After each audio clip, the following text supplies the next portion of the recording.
Eh, Muy bien, buenos días, estimada comunidad.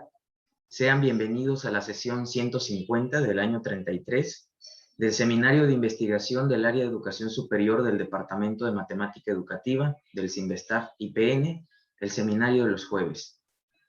En esta sesión tenemos el honor de contar con la presencia del maestro en ciencias Melvin Cruz Amaya, quien impartirá la conferencia titulada El trabajo geométrico en la esfera en espacios de desarrollo profesional docente.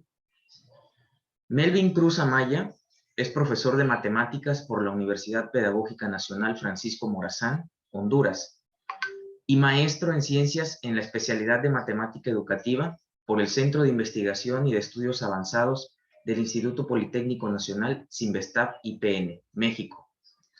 Ha participado en diferentes congresos nacionales e internacionales como el Congreso de Matemática Educativa, COME, el Encuentro Centroamericano de Matemática Educativa, ECAME, la Escuela de Invierno en Matemática Educativa, EIME, la Reunión Latinoamericana de Matemática Educativa, RELME, entre otros. Actualmente es estudiante del doctorado en Ciencias en la especialidad de Matemática Educativa por el Centro de Investigación y de Estudios Avanzados del Instituto Politécnico Nacional, México. Investiga el desarrollo del pensamiento geométrico por medio de la resignificación de nociones geométricas en nuevos contextos, como la superficie de la esfera, bajo las líneas de investigación, construcción social de conocimiento matemático y formación inicial docente en matemáticas. Les recordamos a nuestros asistentes, tanto aquí en Zoom como los de Facebook, que pueden hacer sus preguntas al finalizar la presentación. Sin más por agregar, dejo con ustedes a Melvin Cruz. Sí, gracias Ricardo. Voy a compartir pantalla. ¿Me confirman, por favor, si ya ven la presentación? Se ve muy bien, Melvin. Sí, gracias. Bueno, me presento. Mi nombre es Melvin Cruz Amaya. Ya me presentaron ahí, ya me presentó Ricardo. De igual forma, comentarles que algunos datos importantes de mi trabajo, pues el título, el trabajo geométrico en esfera en espacios de desarrollo profesional docente. Esta es una investigación doctoral y está siendo asesorado por la doctora Gisela Montiel Espinosa. Es importante mencionar que esta investigación, hasta el momento tenemos de tiempo 1 año de trabajo, es decir, que muchas de las ideas que voy a presentar aquí van a ser ideas como de anteproyecto más que de proyecto como tal, ¿no? También es importante mencionarles que la idea es como hacer un poquito transparente el proceso en el cual fundamenté mi problema de investigación, cómo hice la revisión bibliográfica, cómo seleccioné en mi caso una obra histórica para poder hacer una parte de mi estudio. Esto con el propósito de que los estudiantes de maestría que van iniciando y también de doctorado que van iniciando, pues puedan preguntarme respecto de ese proceso, ¿no? Que se vuelva un poquito más transparente ese proceso. Y además de eso, que me puedan ayudar pues a reorientar el trabajo y a estructurarlo de una mejor manera. Entonces, con eso en mente vamos a iniciar entonces. La estructura para la presentación que les traigo para hoy es empezar hablando de la problemática, bueno, de las consideraciones iniciales, que es la problemática, la revisión bibliográfica, que es como el fuerte de una de las partes fuertes de la presentación, el problema de investigación, cómo se deduce de la problemática y la revisión bibliográfica, y las consideraciones teóricas así de manera general, y la metodología para la producción de datos. Acá me voy a tomar también un tiempo para poder exteriorizar un poco algunos datos o algunos aspectos de interés que hemos estado trabajando en esta última parte. Respecto a la problemática de este trabajo, pues se reconoce en el conocimiento geométrico general de la población, en una permanencia única de los elementos de Euclides. Esto pues es justificado por muchos autores, dado que la geometría euclidiana como tal se reconoce como la racionalidad misma. Además de eso, las ciencias actuales exigen una descripción más detallada del espacio, y esos dos como elementos señalan a la geometría escolar, reconociendo en esta geometría escolar un fenómeno que le llamamos poca actualización, o que le llaman poca actualización de la geometría, del conocimiento geométrico y del conocimiento didáctico geométrico también, y esto lo menciona Seniors en el 2013. Además de eso, también se señala la geometría escolar por la insuficiente pertinencia e influencia en las ciencias actuales, es decir, que las ciencias actuales exigen una pertinencia o una influencia mayor de la geometría para el tratamiento de sus objetos de estudio, ¿no? Para poder atender como estas problemáticas, esta poca actualización y esta insuficiente pertinencia de la geometría en las ciencias, en algunos lugares se incorporaron las geometrías no euclidianas en los lineamientos curriculares, esto como una ruta, repito, para poder atender estas problemáticas. ¿Qué justificó esta incorporación? Pues entre las justificaciones que presentan se presentan en algunos lineamientos curriculares está la importancia de estudiar el espacio, no solo de manera local, donde la geometría euclidiana representa, como decía anteriormente, una buena descripción del espacio donde nosotros vivimos, sino también de un espacio astronómico y un espacio molecular. Además de eso, también responder a un objetivo que se le atribuye a la geometría escolar, el de describir y tratar con el espacio en el cual vivimos. Entonces, si el espacio en el cual nosotros vivimos, pues de manera, repito, astronómica o molecular, pues requiere con un tratamiento de nuevas geometrías como lo son las geometrías no euclidianas. Además, estas geometrías resultaron de interés para los estudiantes, dado que como era un contenido como muy nuevo, no se habían hecho preguntas como esas antes, entonces resultó ser de interés para los estudiantes. Y uno de los principales argumentos para incorporar las geometrías no euclidianas era la significación de la propia geometría euclidiana. Esto viene de Lenar en el 96, dado que él dice que cuando nosotros, por ejemplo, pensamos en la idea de una noción geométrica, por ejemplo, la línea recta en una superficie distinta al plano, como lo es, por ejemplo, la esfera, entonces, cuando pensamos en eso, nos vamos al plano, porque es el espacio donde hemos trabajado por mucho tiempo, y nos preguntamos cuáles son esas características que tiene la línea recta en el plano. Como noción geométrica, la línea recta debería de mantener esas mismas características en cualquier superficie. Por consiguiente, entonces intentamos llevarnos esas características que tiene la línea recta en el plano a la esfera.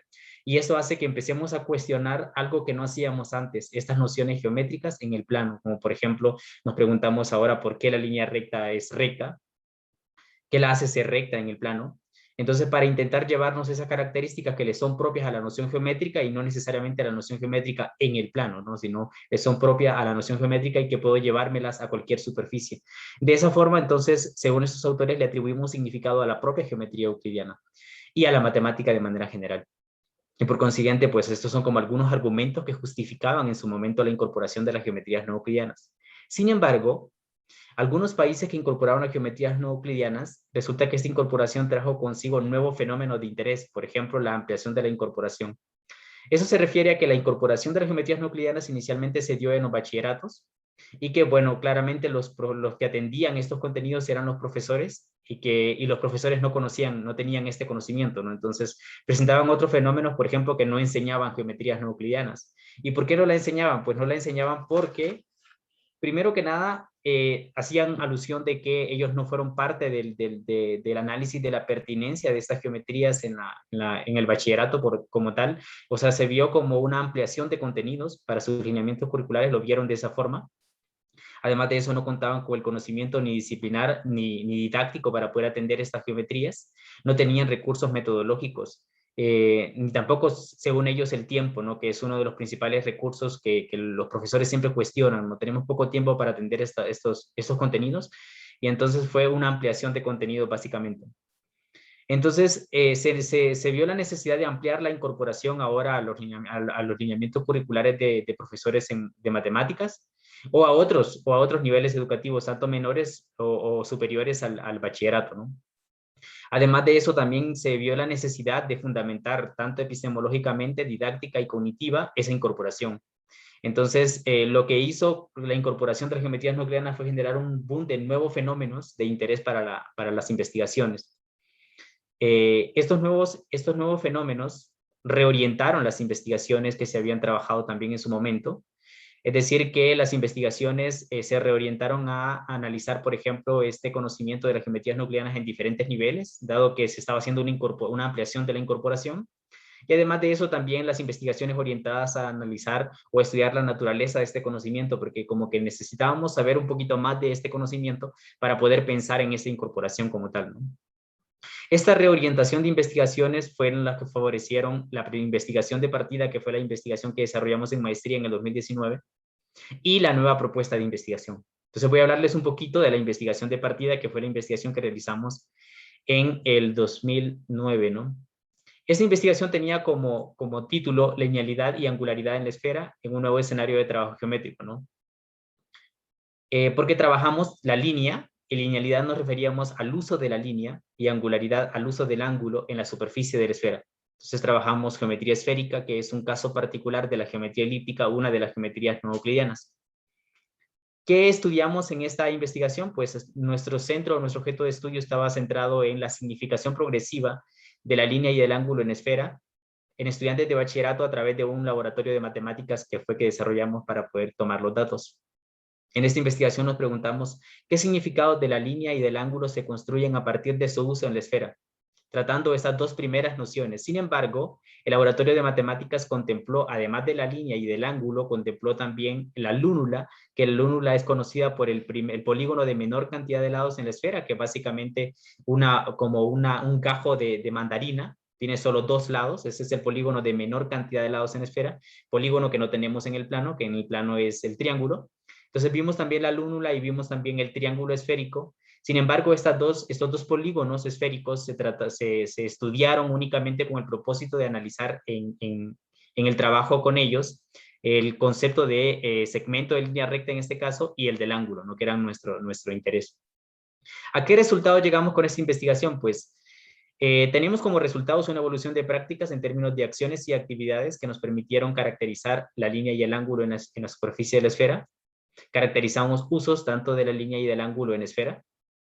Caracterizamos algunos procesos de resignificación desde la teoría socioepistemológica, es decir que, bueno, nosotros consideramos que cuando trabajamos, por ejemplo, un ejemplo particular de este proceso de resignificación es la línea recta, ¿no? Porque la interpretación de la caracterización de línea recta que da Euclides en los elementos para la línea recta en el plano, que le llama el yace por igual, eso es una línea recta, lo que yace por igual. Entonces es interpretada por los estudiantes de bachillerato como que está yendo en la misma dirección. Sin embargo, al trabajar la idea de línea recta en la superficie de la esfera, no fue suficiente el yendo en la misma dirección, sino yendo en y hacia la misma dirección, es decir, dos acepciones de dirección. Ya no solo necesitamos ir en dirección norte, por ejemplo, sino que necesitamos ir en dirección norte e ir hacia el norte. Siempre, ¿no? Siempre ir hacia el norte. Entonces, como las dos acepciones de dirección. En este caso, entonces vemos cómo se robustece esa idea de línea recta en la esfera, agregando ese ir en y hacia una sola dirección, ¿no? Entonces hablamos de un proceso de resignificación de la idea que se tenía de línea recta en el plano. Además de eso, se caracterizó una ruta para trabajar geometría en diferentes superficies, de manera general, donde el primer paso, como por así, y esto no solo lo caracterizamos de nuestro trabajo, sino también de algunos resultados que ya habíamos obtenido en la revisión bibliográfica, ¿no? Entonces hablamos de que es importante trabajar la superficie de manera intrínseca. Lo que significa esto es considerar la superficie como una superficie en la cual puedo hacer geometría. Es decir, la esfera no es un objeto 3D, sino es una superficie donde puedo trabajar tanto las nociones geométricas sobre la superficie como tal, ¿no? Y luego, pues, a desarrollar el trabajo geométrico, que es entendido como la manera de hacer o estudiar geometría, y luego cuestionar diferentes superficies, ¿no? Y por último, pues, también caracterizamos algunas potencialidades de este tipo de experiencias para poder desarrollar, para poder favorecer la significación de la geometría euclidiana, el tratamiento también de la importancia que tiene el contexto, etcétera, ¿no? Algunas potencialidades que deducimos de este tipo de trabajos. En términos teóricos, este trabajo pues, se basó en la teoría socioepistemológica de la matemática educativa. Esta teoría concibe el saber matemático desde esas 4 dimensiones. Nosotros, a través de la revisión bibliográfica, controlamos algunos aspectos de la dimensión epistemológica y la dimensión didáctica, es decir, no eran de nuestro interés para profundizar. Sin embargo, todas las dimensiones del saber matemático de esa teoría pues están siempre en cualquier escenario de construcción del conocimiento. Entonces, sin embargo, para nuestro análisis nosotros profundizamos en estas 2 dimensiones, en la dimensión social y en la dimensión cognitiva. Para esa otra propuesta de investigación, nosotros reconocemos la importancia de la dimensión epistemológica y por esa razón pretendemos profundizar. No significa que solo vamos a considerar estas porque las dimensiones no se pueden separar. Sin embargo, pensamos profundizar en estas 2 dimensiones para esta nueva propuesta de investigación. Pues para llevar a cabo esta nueva propuesta de investigación, pues necesitábamos una revisión bibliográfica que fundamentara nuestro problema de investigación. Y para ello, basado en este trabajo de Grant y Wood en el 2009, ellos lo que hacen es un proceso que ellos llaman, permítanme, bueno, ellos caracterizan un proceso para poder tipificar las revisiones bibliográficas. Lo trabajan en la parte de, le llaman salsa, que significa básicamente es un marco que se llama búsqueda, valoración, síntesis y análisis. Es un marco para poder tipificar diferentes revisiones bibliográficas como tal. Lo trabajan en salud, sin embargo, esto se ha extrapolado a investigaciones cualitativas. Entonces nosotros consideramos este marco de ellos no para poder tipificar o para poder decir nosotros vamos a hacer un tipo de revisión bibliográfica en particular, sino para poder desarrollar un protocolo para poder llevar a cabo una revisión bibliográfica como tal. Entonces este protocolo está basado en 3 partes. Tenemos la búsqueda, la evaluación, selección y organización de fuentes, y la lectura, organización y redacción de resultados. Como les decía, voy a intentar ser un poquito transparente en todos los procesos que he llevado a cabo hasta el momento, para que pues, las personas que están trabajando ahorita, llevando a cabo una revisión bibliográfica o una selección de una obra histórica, etcétera, pues puedan tal vez quizá reorientar su trabajo también con esto que estoy mencionando, ¿no? Entonces, bajo estos 3 aspectos, para la búsqueda, nos planteamos un propósito primero para la revisión, es decir, ¿qué pretendíamos nosotros con la revisión bibliográfica? Pues buscábamos describir y discutir un panorama general de las investigaciones sobre geometrías nucleanas desde un contexto global y un panorama particular en un contexto latinoamericano centrado en las geometrías nucleanas como conocimiento del profesor de matemáticas, atendiendo en ambos panoramas el papel de la historia de la enseñanza de la geometría, su naturaleza, su alcance en la formación ciudadana, su enseñanza y su aprendizaje. Ese fue como el propósito que nos planteamos para la búsqueda de literatura. Pensamos desde antes en palabras claves. Esas palabras claves las consideramos en 3 idiomas, inglés, español y portugués. Incluimos el portugués, dado que en Latinoamérica, pues el país que tiene mayor atención de las geometrías nucleanas, tanto en investigación como en lineamientos curriculares, es Brasil, y se ha hecho mucha investigación al respecto, y por esa razón, pues incluimos las palabras en portugués. Entre las palabras claves, pues estaban geometrías euclidianas, geometría esférica en particular, geometrías euclidianas y profesores de matemáticas, también el estudio del espacio, el estudio de superficies, el estudio de curvaturas constantes, etcétera, ¿no? Entonces, algunos términos como estos, repito, en los 3 idiomas. Luego nos planteamos alguna fuentes de datos, como en este caso, revistas y bases de datos. Primero nos planteamos una lista de revistas para poder hacer la búsqueda. Estas revistas consideramos 19 revistas basado en Andrade, Molina y Montesinos y Sánchez en el 2020. Ellos plantean una lista de revistas con mayor impacto en América y Europa. Seleccionamos estas 19 para hacer la búsqueda.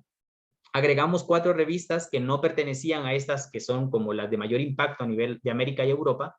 Sin embargo, agregamos esas 4 revistas que son revistas más locales en Brasil, dado que en nuestro primer acercamiento en la maestría nos señalaba que son revistas que han estado discutiendo sobre geometrías euclidianas, y por esa razón pues las agregamos.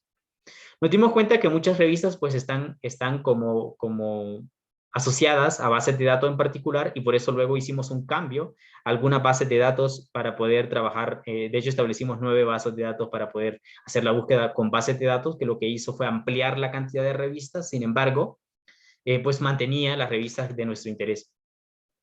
Luego nos planteamos criterios de inclusión, qué vamos a tomar como algo para incluir de nuestra búsqueda y qué no. No planteamos de exclusión, sin embargo, pues todo lo que no cumplía con los criterios de inclusión, pues entonces no era considerado, ¿no? Tomamos 2 criterios de inclusión. El primero de ellos era toda tesis de maestría y doctorado, no consideramos tesis de licenciatura. También artículos de investigación, libros, capítulos de libro, que traten sobre geometrías no euclidianas y en específico geometría esférica con estudiantes de secundaria, estudiantes universitarios y principalmente con profesores en formación inicial. Además de eso, el siguiente criterio pues eran investigaciones del 2010 al 2021, que fue el rango que consideramos. Sin embargo, algunos artículos citados en estos primeros, menos de la primera búsqueda, que considerábamos eran importantes dado el contenido que tenían, pues entonces también lo consideramos como, lo incluimos en la búsqueda, aunque fueran años menores. Con respecto a la evaluación, selección y organización de las fuentes, hicimos una primera clasificación respecto de investigaciones en nuestra disciplina, matemática educativa y otras disciplinas. Entonces tenemos tratamientos de geometrías euclidianas incluso en literatura, arquitectura, física, matemática, etcétera, ¿no? Y también hicimos, bueno, según revistas y según la lectura de título y resumen, que fue lo primero que nosotros leímos para poder hacer esa primera clasificación. De igual forma, de manera interna dentro de las investigaciones de nuestra disciplina, hicimos otra clasificación respecto de, por ejemplo, geometrías no euclidianas y profesores en formación inicial, geometrías no euclidianas y una visión global, geometrías no euclidianas y otras disciplinas científicas, etcétera, ¿no? Hicimos también una clasificación interna de las fuentes que encontramos dentro de nuestra disciplina. Para la lectura, organización y redacción de resultados hicimos una segunda clasificación y esta clasificación es bien importante porque, bueno, la hicimos primero por color, hicimos una base de datos en Excel y lo clasificamos por colores, verde, azul y amarillo. ¿Por qué por colores y cuáles eran los criterios? Pues teníamos criterios para clasificarlos y el tratamiento que íbamos a dar también a estas investigaciones con esos colores pues era distinto. Es decir, los de color verde eran todos los documentos que en su totalidad hablaban de geometrías no euclidianas, eran pues reflexiones teóricas o históricas y documentos que muestran la relación entre las geometrías no euclidianas, su historia, sus conceptos, su avance en la incorporación de los sistemas educativos, su aprendizaje y su enseñanza. Estas fuentes de color verde, el tratamiento que le dimos fue una lectura profunda y además de eso, pues se elaboró una ficha bibliográfica de cada uno de estos documentos y se elaboró 3 tipos de notas. Notas rápidas, que son entendidas como algunos recordatorios o ideas asociadas a la lectura. También notas de literatura, que son opiniones o reflexiones sobre apartados específicos de las lecturas, y notas permanentes, que son reflexiones justificadas por argumentos de varias fuentes. Esto se hizo, repito, con las fuentes que estaban categorizadas de color verde. Las de color azul, pues solo algunos de sus apartados tenían que ver con geometrías no euclidianas, es decir, supongamos que era un libro en el cual uno de sus capítulos hablaba sobre geometrías no euclidianas y los demás no, entonces solo nos centrábamos en ese capítulo nada más. No hicimos fichas bibliográficas de estos documentos de color azul, sin embargo, hicimos los 3 tipos de notas, las notas rápidas, de literatura y permanente. Los de color amarillo, también alguno de sus apartados hablaba sobre geometrías no euclidianas, sin embargo, pues estaban asociadas a otras disciplinas, no necesariamente a investigaciones dentro de matemática educativa, y se elaboraron únicamente notas rápidas de estas lecturas, ¿no? Se elaboraron luego mapas conceptuales para poder organizar la información y para poder llevar a cabo la redacción de la revisión bibliográfica como tal. Quedándonos una revisión bibliográfica estructurada pues con 2 grandes apartados. Primero es las geometrías no euclidianas de manera global y las geometrías no euclidianas en Latinoamérica. En Latinoamérica nos centramos en los profesores de matemáticas en formación inicial. Ya voy a justificar por qué nos centramos en esa población. De manera global llevamos a cabo 2 apartados. El primero de ellos, que es la evolución de la enseñanza de la geometría. Este se hizo porque, bueno, ya voy a explicar con detalle por qué. Pero bueno, de la evolución de la enseñanza de la geometría tomamos, primero que nada reconocimos que esta poca actualización de la geometría escolar de la que hablábamos en la problemática, pues es contextual y al mismo tiempo pues también tiene un carácter global. Hablamos un poco, hicimos un análisis de varios lugares de cómo evolucionó la enseñanza de la geometría en diferentes lugares y reconociendo algunos factores que influyen en esa evolución y además de eso, cómo atendemos este fenómeno de la poca actualización de la geometría escolar. Entonces,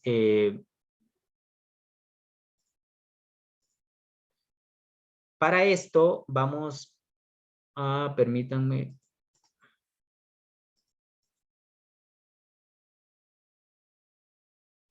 Entonces nos queda, bueno, y en esta parte de la revisión bibliográfica también tenemos, pero permítanme, voy a saltarme la siguiente diapositiva, esta poca actualización de la geometría escolar, como les decía, se nos ocurrió la idea de hacerlo en diferentes lugares, dado que Klein en el 2016, bueno, citado en el 2016 el libro, pero sin embargo, este es un documento, de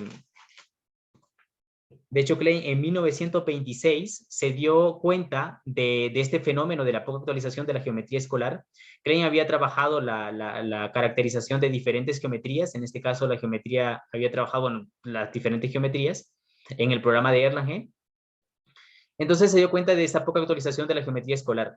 Entonces lo que hizo fue un estudio en 4 lugares, de hecho analizó la evolución de la enseñanza de la geometría en la escuela de Alemania, Italia, Inglaterra y Francia, de estos 4 lugares, para ver el por qué razón no evolucionaba constantemente la enseñanza de la geometría, la forma de enseñar geometría y lo que se enseñaba en la geometría escolar. Nosotros agregamos, por ejemplo, analizamos, como siguiendo la idea de Klein y tomando esta consideración que ya había trabajado en estos 4 lugares, agregamos también esta cita de esos autores en el 2018, que ellos lo que analizan es la evolución de la enseñanza de la geometría en Indonesia. Alcalá trabaja en particular en Italia, sin embargo, ya lo había trabajado Klein, pero sin embargo ellos lo que analizan es el papel de las geometrías no euclidianas en Italia. Fish en el 96 habla del papel de las geometrías no euclidianas en Sudáfrica. Estos 2 autores hablan del el papel de las geometrías no euclidianas, en este caso en China, y estos últimos 2 hablan de las geometrías no euclidianas en Estados Unidos. Entonces, aprovechando estos documentos, nosotros quisimos como ampliar un poco la idea de Klein, analizando entonces el por qué se dio esta poca actualización, qué influyó en el que se actualizara la geometría escolar y cuál era el papel de las geometrías no euclidianas en esa actualización de la geometría escolar. Entre los aspectos que influyen en que evolucione o cambie o se transforme la enseñanza de la geometría, identificamos los siguientes. Tenemos la influencia religiosa, en este caso en Australia y Alemania, la influencia de libros de texto en Inglaterra y Francia, los cambios generados en otros países, como un cambio en un país vecino, ahora pues influye en cómo enseño geometría, ¿no?, en este otro país. También tenemos la influencia de movimientos revolucionarios. Tenemos las ideas de pensadores, matemáticos, filósofos o educadores que eran importantes en algunos países, como por ejemplo en Francia, y cómo estos influyeron en la forma de la enseñanza. Y la creación de nuevo conocimiento geométrico, que aquí encontraríamos entonces a las geometrías no euclidianas. Entonces, estos aspectos que influyen en los cambios, en los pequeños cambios, nos hablaban también de algunas rutas para atender, ¿no? Porque lo que reconocimos en todos estos lugares, lo que reconoció Klein, de hecho, en los 4 lugares que analizó, era que esta poca actualización de la geometría escolar pues se daba, sin importar el contexto. Sin embargo, habían cambios pequeños, sustanciales, que estaban influenciados por estos elementos que menciono acá. Y que la base cognitiva o la base conceptual trabajada en la geometría pues eran los elementos de Euclides, y que habían ciertos cambios sobre la forma de trabajarlos, incluyendo, qué sé yo, la experimentación, la resolución de problemas, etcétera, ¿no? Pero cambios muy, muy mínimos. Y que en muchos países, como por ejemplo los 4 que trabajó Klein, que fueron Italia, Francia, Inglaterra y Alemania, desde que emerge las geometrías no euclidianas, se piensa en estos lugares sobre la incorporación de estas geometrías en su enseñanza, desde que emerge, ¿no? Entonces, la creación de conocimiento geométrico pues era algo que influenciaba muchísimo en la parte de qué enseño en geometría. Tenemos las rutas.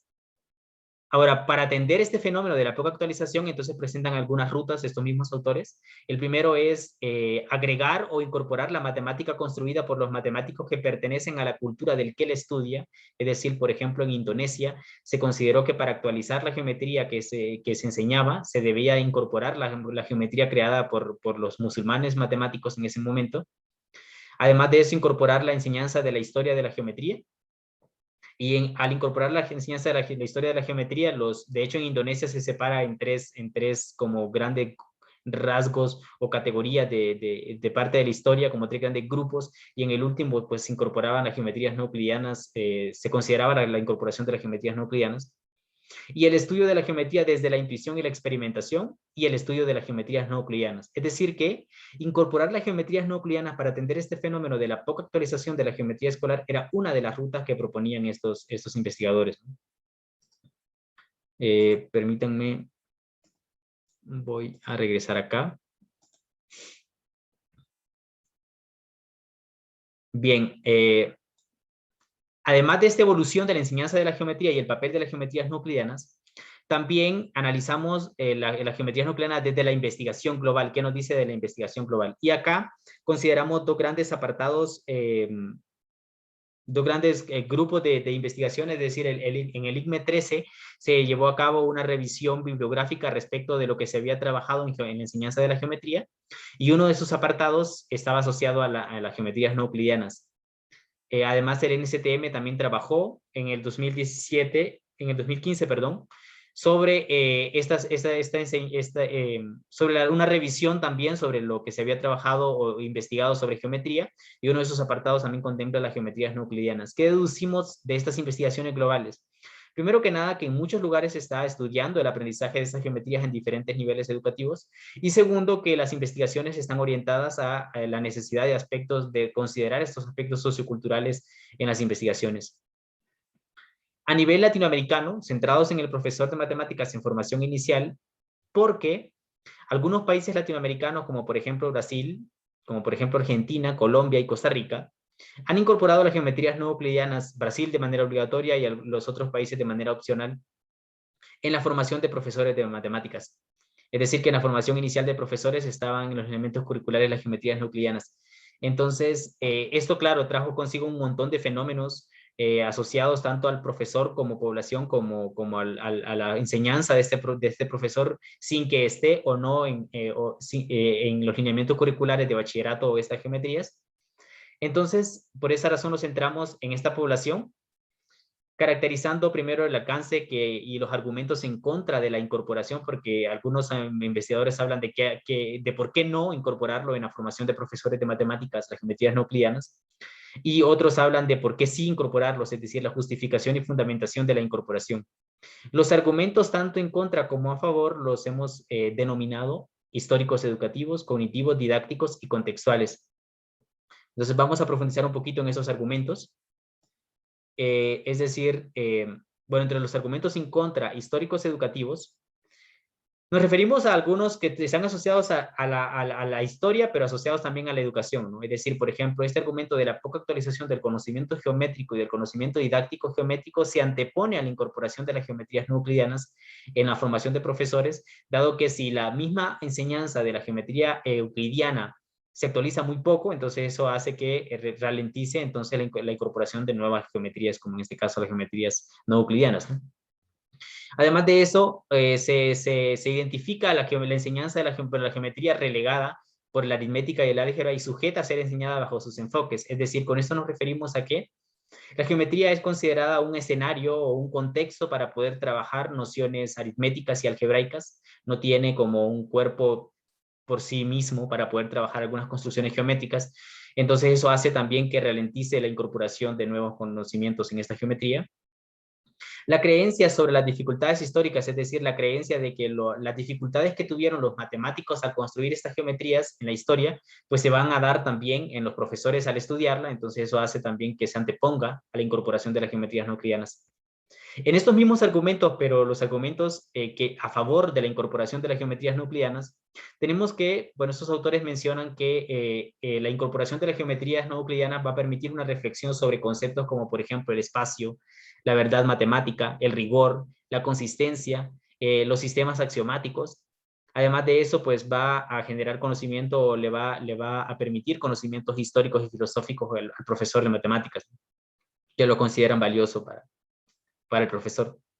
Entre los argumentos cognitivos en contra está la inestabilidad y las generalizaciones euclidianas.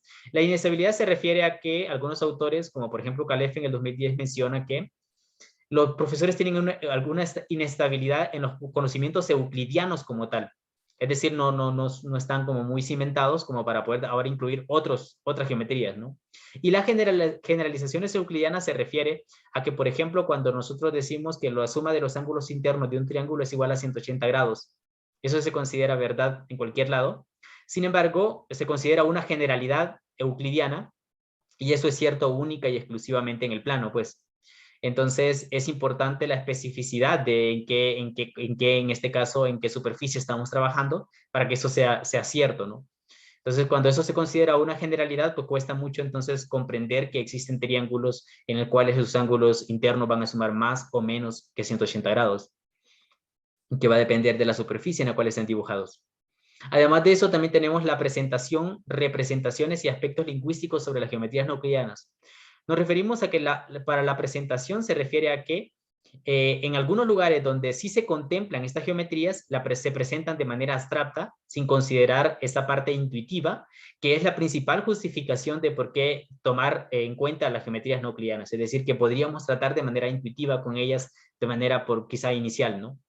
Además, las representaciones, pues son representaciones atípicas, no necesariamente estamos acostumbrados a trabajar con un polígono de dos lados como la lúnula, Y los aspectos lingüísticos pues son términos nuevos, como por ejemplo en este caso la lúnula o biángulo, que también se le llama biángulo, que es el polígono de dos lados, es decir, son términos nuevos asociados a la geometría que tendríamos que construir significados asociados a esos términos. Entonces, que esto también pues dificulta el hecho de contemplarla como conocimiento en la formación de profesores, ¿no? Respecto a los argumentos cognitivos a favor, el primero, que es uno de los más fuertes, que es la significación de la propia geometría euclidiana. Como lo mencionaba anteriormente, Leonard favorece este argumento diciendo que cuando trabajamos una geometría distinta, empezamos a cuestionar esa geometría que no cuestionamos, no pensamos. Por ejemplo, cuando le pedimos a un estudiante que dibuje una línea recta, toma su regla, hace el trazo y dice esto es una línea recta, pero no nos cuestionamos el por qué el usar la regla, por ejemplo, me permite trazar una línea recta, es decir, qué característica tiene la regla que me permite trazar una línea recta, por ejemplo. No nos cuestionamos eso, es decir, es una geometría no cuestionada, ¿no? Entonces, que al trabajar una geometría distinta, como la geometría esférica, pues permite el hecho de cuestionar la geometría euclidiana y por lo tanto, pues atribuirle significados. Además de eso, pues genera también una cultura geométrica, una cultura matemática y una cultura científica en el profesor de matemáticas, el conocer sobre otras geometrías. Entre los argumentos didácticos, pues en contra está la carencia del conocimiento disciplinario y didáctico, que ya los profesores lo mencionaron en el trabajo de Calef en el 2010, porque lo que hace es ir a analizar, bueno, a estudiar un poco la percepción de los profesores sobre la incorporación de las geometrías no euclidianas en Brasil. Y estos profesores le dicen, no, pues no tenemos conocimiento ni disciplinar ni didáctico para hacerlo, ¿no? Porque a nosotros lo consideramos solo una ampliación del contenido. Además de eso, no fuimos parte del análisis de la pertinencia de este conocimiento en el bachillerato como tal. Además, tenemos la carencia de recursos y metodologías, es decir, no tenemos libros de texto, no tenemos forma de enseñar estas geometrías, entonces, claro, eso dificulta un poco que se incorporen las geometrías, tanto en bachillerato como en la formación de profesores. En los argumentos didácticos a favor, tenemos pues que conocer sobre otras geometrías, como en este caso la geometría esférica o cualquier otra geometría, favorece la enseñanza de la propia geometría euclidiana. Es decir, con el hecho de conocer una geometría sin necesidad de enseñar las geometrías no euclidianas como tal, con el hecho de especificar que la suma de los ángulos internos de un triángulo van a ser igual a 180 siempre y cuando ese triángulo esté dibujado en el plano y esos ángulos estén medidos en grados. Porque hasta eso hay que especificar, ¿no? Entonces, con el simple hecho de esas especificaciones, ya mejoran la enseñanza de la propia geometría euclidiana. Además de eso, en los lugares donde ya están las geometrías no euclidianas, pues atender a esas demandas curriculares e institucionales. Porque en países como Brasil, que aunque ya están los lineamientos curriculares, pues no se enseñan, claro. Entonces, el hecho de que los profesores conozcan sobre esta geometría va a permitir atender esas demandas curriculares e institucionales, ¿no? En términos contextuales, los argumentos contextuales en contra, tenemos que, pues, la influencia del contexto en la racionalidad. Nosotros vivimos y nos comunicamos, yo pensaría de manera como muy funcional en un contexto local, es decir, en este contexto donde yo puedo extender mis manos en un contexto local, ¿no? Donde la geometría euclidiana como tal, pues es la base de la racionalidad local. Entonces, esa influencia que tiene el contexto local en la racionalidad de las personas dificulta contextualmente el tratamiento de unas nuevas geometrías, donde tendríamos quizá que pensar en un contexto mucho más, con una proporción mucho mayor que la proporción local, ¿no? Además de eso, también tenemos contextualmente las adversidades que presenta la educación pública como tal, y el papel del profesor en los cambios curriculares, que si no es contemplado el profesor en algún cambio curricular, por lo tanto, pues ese cambio no va a llegar realmente al ser de la enseñanza del profesor como tal, ¿no?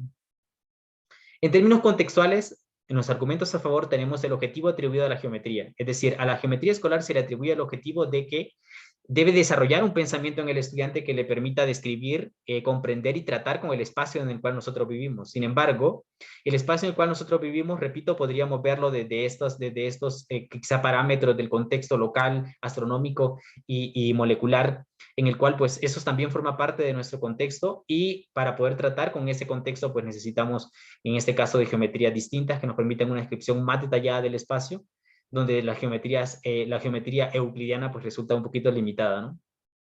Y además de eso, valorar las demandas de la ciencia actual, que exigen estas ciencias actuales que se están creando, que requieren que los estudiantes de bachillerato pues tengan un conocimiento sobre el contexto para poder cimentar en ese conocimiento su conocimiento disciplinar y que por lo tanto pues está siendo cuestionada la geometría escolar que no responde a estas demandas, ¿no? fortaleciendo también la interdisciplinariedad, dado que pues el tratamiento o la aplicación, por así decirlo, de estos conocimientos pues trasciende a la matemática como tal y podríamos verlo aplicado en otras disciplinas científicas como por ejemplo la astronomía, la navegación o la geografía. Y bueno, regresando al mapa conceptual de la revisión bibliográfica, además de estos argumentos en contra y estos argumentos a favor de incorporar las geometrías no euclidianas en la formación de profesores, en caso de que se lleve a cabo, pues tenemos algunas propuestas didácticas para poder llevar a cabo esta incorporación en los profesores. Y entonces hablaremos de modelos introductorios, de estrategias didácticas para hacerlo y de algunos enfoques metodológicos para llevarlo a cabo con profesores. Entonces, como conocimiento del profesor, como propuestas didácticas, repito, tenemos algunos modelos introductorios de estas geometrías. Para la geometría hiperbólica, pues existen mucho más variedad de modelos. Tenemos el círculo de Klein, el círculo de Poincaré, el semiplano de Poincaré, que estos son pues algunos como, qué sé yo, algunas convenciones para poder trabajar esta geometría hiperbólica. Y son escenarios que pues se han trabajado ya, ¿no? Y que se han investigado al respecto. Con respecto a la geometría esférica, tenemos la esfera de Lenard. La esfera de Lenard, pues Lenard fue un profesor húngaro. En el 96 presenta una esfera que básicamente es un juego geométrico completo para poder trabajar geometrías no euclidianas. Es un instrumento que utilizamos en la maestría, que de hecho es el instrumento que tengo aquí atrás, no sé si pueden verlo, que es esta esfera. Es un juego geométrico completo, tiene hojas esféricas, tiene regla esférica, compás, transportador esférico, para poder trabajar como toda la geometría en la superficie de la esfera, ¿no? Entonces, como un modelo, pues como podríamos decirlo, ideal para poder introducir en este caso la geometría esférica. Respecto a las estrategias didácticas, las investigaciones mencionan varias. Entre ellas tenemos el tratamiento inicial de forma exploratoria. Se propone una forma exploratoria para tratar con estas geometrías. Además de eso, la interdisciplinariedad y contextualidad, dado que, como decíamos, pues este conocimiento tiene muchas aplicaciones en otras disciplinas científicas y principalmente, de hecho, estas otras disciplinas científicas son las que están pues exigiendo una incorporación de estas geometrías, en este caso en la enseñanza de la geometría escolar. Además tenemos la enseñanza a través de resultados de investigación, la historia con fines didácticos, el hecho del uso de software interactivo para poder atender estas geometrías también. Entre los enfoques metodológicos hasta el momento pues tenemos identificado dos. El primero es este enfoque comparativo entre la geometría escolar, entre la geometría euclidiana, perdón, y las geometrías no euclidianas, que esto lo presenta Lenard. Lenard presenta una propuesta para la enseñanza, menciona que la enseñanza de la geometría esférica podía darse no después de la enseñanza de la geometría euclidiana, sino de manera comparativa, es decir, en conjunto, que se vea la línea recta tanto en el plano como en la esfera, que se vea el ángulo tanto en el plano como en la esfera, y de esa forma pues ir haciendo como una enseñanza comparativa entre las dos superficies. Y tenemos también un enfoque basado en competencias y habilidades que lo propone Brun y Schumacher en el 2014. Ellos hablan de algunas competencias y habilidades que debe tener el profesor de matemáticas para poder atender, en este caso, estas geometrías, ¿no? Entonces, van como caracterizando qué elementos son como importantes considerar al tratar con estas geometrías. Esta revisión bibliográfica pues, nos llevó a plantear un problema de investigación que está centrado en estudiar la interacción entre la naturaleza de las nociones geométricas esféricas y los conocimientos previos de los profesores de matemáticas en formación inicial. Entonces, considerando una problematización particular del saber, ¿no? Es decir, haciendo, pues, en este caso de la geometría esférica, un problema y preguntándonos y cuestionándonos sobre esta geometría.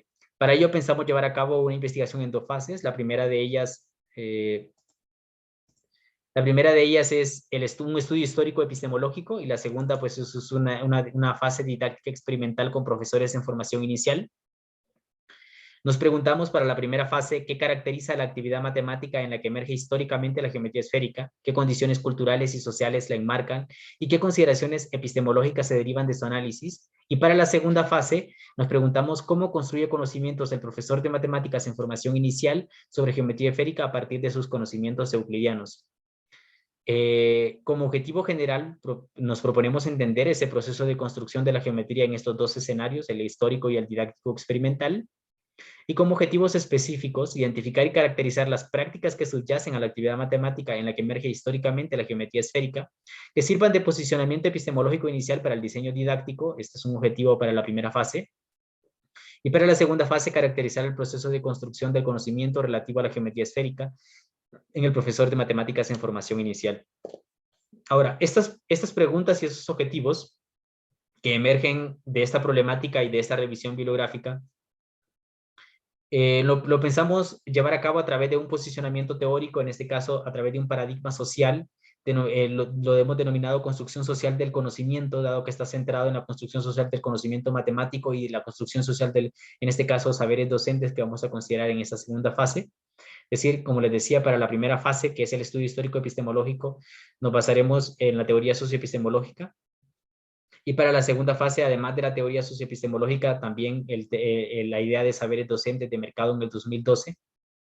Entre los elementos o algunos elementos de esta primera fase que está centrada en la construcción social del conocimiento matemático a través de prácticas, consideramos algunos elementos de la teoría socioepistemológica, por ejemplo, la consideración del saber matemático como el conocimiento puesto en uso, el carácter sistémico del saber matemático, es decir, contemplando las dimensiones del saber matemático que había mencionado ya anteriormente, profundizando en la dimensión epistemológica en esta parte del estudio, y el modelo de anidación de prácticas, quien organiza y explica la construcción del conocimiento matemático desde esa teoría, y que nos va a permitir pues, llevar a cabo el análisis en esta parte del estudio histórico epistemológico, ¿no? Esos elementos también nos van a permitir trabajar la segunda fase del estudio, el estudio didáctico experimental. Sin embargo, para esta segunda fase nos centramos en la construcción social, dialógica e histórica de los saberes docentes propuestos por Mercado, contemplando algunos procesos de argumentación, reflexión y confrontación de la teoría socioepistemológica, considerando estos saberes docentes como cotidianos, situacionales e inacabados, y pues de carácter histórico, dialógico y socialmente construido. ¿A qué se refiere con esto, Mercado? Básicamente refiere a que el profesor, bajo ciertas circunstancias, toma ciertas decisiones y esas decisiones están premiadas por ciertos saberes que el profesor tiene, ¿no? Y que estos saberes emergen de voces que vienen de la trayectoria histórica que tenga el profesor. En este caso pueden ser cotidianos, pueden venir también de algunas recomendaciones de los profesores, de diferentes experiencias que ha tenido el profesor. Es decir, que en ese momento el profesor tiene diferentes voces que están dialogando esas voces y le permiten tomar una decisión y con ese diálogo entre voces construir pues nuevos saberes para poder llevar a cabo pues su labor como profesor. Entonces hablamos de esta construcción social, dialógica e histórica de estos saberes docentes como una herramienta teórica importante que nos va a permitir, pues, en este caso, observar esta parte del estudio didáctico experimental. En términos metodológicos o metodologías para la producción de datos, pues tenemos las dos fases, el estudio histórico epistemológico. Permítanme, voy a... Acá está. Y la segunda fase, que es el estudio didáctico experimental, ¿no? Entonces, pensamos, bueno, está centrado en la construcción de la geometría esférica en las dos fases, como lo había mencionado anteriormente. Para la primera fase, pues, es un estudio cualitativo, documental, histórico, focalizado en la discusión epistemológica, que ya lo había mencionado, que será como nuestro fuerte. Y para ello pensamos llevarlo a cabo a través del esquema metodológico para estudios histórico-epistemológicos desde la socioepistemología.